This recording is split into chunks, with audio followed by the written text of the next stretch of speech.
It's time now for the latest in local news. In the news, two governmental meetings this week here in Wayne County. It begins today with the Wayne County Board of Education meeting this afternoon at 6 p.m. for a work session at the Tech Center. On the agenda, first up is election of this year's chairman and vice chairman for the year 2023. Nicholas has been the chairman for the past several years on the board, but he was defeated in the November election by newly elected board member Tina Mosley. Joe McPipkin has been the vice chairman. He's back along with Bruce Harris and Sharon Daniel. Also new to the board this year, Todd Wise ran unopposed in Ray Davison's seat as Ray Davison opted not to seek re-election. Once again, that's the first item of business on the agenda. Then a COVID update on the capital outlay projects. James D. Bacon progressing nicely as students and staff all under one roof as Monday was the first day of school after the holiday break. Tracks being completed, but again, an update on the ongoing projects on the agenda. Also a financial management report on the November 2022 totals. Each plot information as Wayne County registered voters will head to the polls in March of this year to vote yes or no for the 1 cent penny for tax for education. Current one runs out in June of 2024, but the vote in the new one takes place in March of this year. A 5-year tax that will raise approximately $30 million for the local Board of Education. Top two projects are ROTC facility and an ag center. Again, the school board meeting this afternoon at 6 p.m. at the Tech Center. One other note from the school system, the Wayne County High School is hosting a drop-in open house today from 4 to 6 p.m. this afternoon. They would like to encourage all parents and guardians of high school students to visit. They can meet the students and new teachers, learn about the expectations for their second semester classes. Teachers looking forward to meeting their students' families and getting the semester off to a great start. That open house set for today at the high school from 4 to 6 this evening. Also meeting this week will be the county commissioners who held a special call meeting last Tuesday for the sole purpose of electing their chairman and vice chairman, which was highly unusual because it was reported at the time over the past 40 years covering local governments. Chairman and vice chairman elected. The first official meeting by the board takes place. At the time, we were told they didn't want the county to be without a chairman until January the 11th when they meet on Wednesday because business had to be conducted. Well, now that the agenda is out and the agenda has no items with the administrator on it, which is also highly unusual, WIFLFM checked with the county clerk yesterday, make certain it wasn't a mistake or a typo or simply left off accidentally.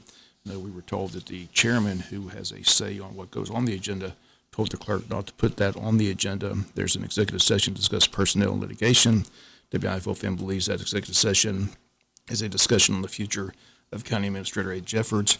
Kevin McCreary and Jamie Hickok's not a fan of the current administrator. They made it clear when they campaigned and appeared on the Butch and Bob show. Were asked directly about the future of the administrator. Both Kevin McCreary and Jamie Hickok's dodged and simply refused answering the question. Should be an interesting meeting on Monday. Once again, not on the agenda is items with the administrator. There is items with the commissioners. Then after that, traditionally is the items with the administrator. Once again, that not on the agenda for Wednesday. After items with commissioners, it's simply an executive session to discuss personnel and litigation. WIFLFM has learned that is on the instructions of the new chairman not to put the items administrator on the agenda. And the meeting set for Wednesday, 6 p.m. at the County Commissioners meeting room. WIFLFM will be at the meeting, have a full report on our local news on Thursday. We'll be back with more news after this word from our sponsor or the commercial messages, so please stay tuned. It's a new and better way to buy. It's live. In other news, we continue with our interviews from this past Thursday's Chamber of Commerce Eggs and Issues breakfast, in which we talked with our local representatives. Buddy DeLoach, our newly elected representative, and he had the following comments.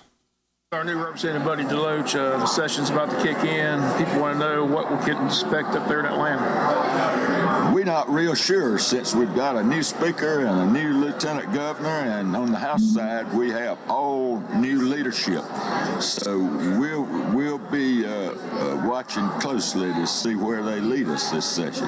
You're new to being a representative, but you're not new to Wayne County because you used to be our representative years ago. So you're very familiar with Wayne County. As you mentioned today, you have a lot of friends in Wayne County. Yes, Wayne County folks are very, very welcoming, and I knew so many through the sports side, and Wayne County is known for having some great athletes over the years. I can remember when the University of Georgia signed Herschel Walker, and that recruiter was headed back to Athens and called in, and Vince Dooley told him turn around and go to Jesup, Georgia. And it's a good thing he did because we heard the Run Lindsay Run. that's for sure. But again, other issues coming up, the budget's always a big issue. Local Representative Blake Tillery being charged with that. He mentioned that two items take up 70% of the budget: education and health care. So not much money for anything else. That's right. There's not a lot of discretionary funds, and it's important to remember that. However, because of COVID and all the federal money that was sent to us, and because of increased revenue in the last couple of years, we do have excess funds, and that's actually more of a problem than when you have too little, because if you don't handle them properly, a year or two down the road, you run into shortfalls, and that's painful. One topic that wasn't discussed today that the governor's made a top priority is the crime issue, especially up in the Atlanta area. Crime's just out of control. You see it trickle down to local communities here locally. What can the state legislature do to crack down on crime? I think we've got to make that at the very top of our list. We talk about liberty, and that means freedom, and that means being able to walk down the street without fear, and you can't do that in many of the cities in Georgia today. So if we've got localities that refuse to punish criminals and to get them off the street, then the state's going to have to take over and do that. Buddy, always good to see you. We look forward to talking to you during the session. Thank you. Look forward to it. And once again, there was the comments of our newly elected Representative Buddy DeLoach. Again, beginning next Monday, we'll begin talking with our legislators up in Atlanta. Again, Mondays with Representative Stephen Meeks, Tuesday with State Senator Blake Tillery, Wednesdays with Buddy DeLoach. Again, all that begins next week from Atlanta. Big story of the session is that Georgia has a new Speaker of the House. It's Republican John Burns. He took office Monday as the 75th Speaker of the House without a single dissenting vote from either the Democrats or Republicans. Burns spoke and said, whether you're Republican or Democrat, new or returning member, I'll work to serve with each of you in our House to be the very best of my ability. My vision is straightforward. The House will continue to lead. It will continue to work with our friends in the Senate. Again, both chambers voted that the session will end this year on March 29th in time for legislators to attend the Masters Golf Tournament in Augusta, and also giving them days off every Friday.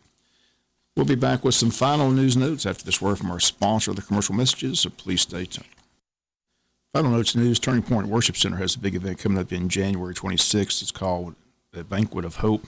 Again, the people attending the Banquet of Hope, which will take place at Coastal Pines Technical College on January 26th at 6:30 in the evening, can expect to experience an excellent dinner, a meal, a brief presentation highlighting the various ways Turning Point currently impacts the community and the ways they're striving to impact, and an optional invitation to become a community partner of hope with Turning Point so they can provide hope for our community together. Banquet of Hope is a business casual event and scheduled to begin at 6:30 p.m. to approximately 8 p.m. Again, the date, January 26th.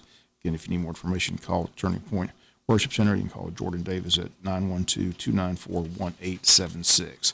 Plans are being made for another parade in Athens to celebrate another national championship. Once again, it'll run from the Butts-Mehre Building to Sanford Stadium. It's in its planning stages, but once we get the details, we'll pass that information along as Georgia wins last night 65-7. Full details coming up in sports.